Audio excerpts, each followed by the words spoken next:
Isso aí, pessoal, estamos aqui no posto em Porto Alegre. Ó, a minha pequena aí fazendo bagunça.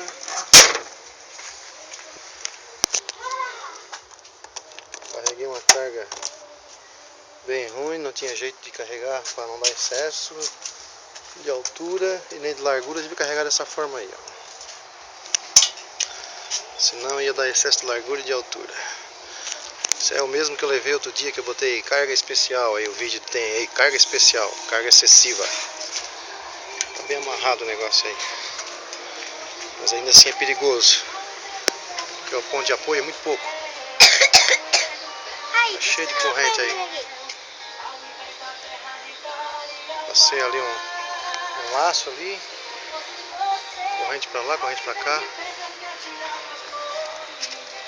Pai, Oi. o que você tá falando aí? Tô gravando o vídeo aqui.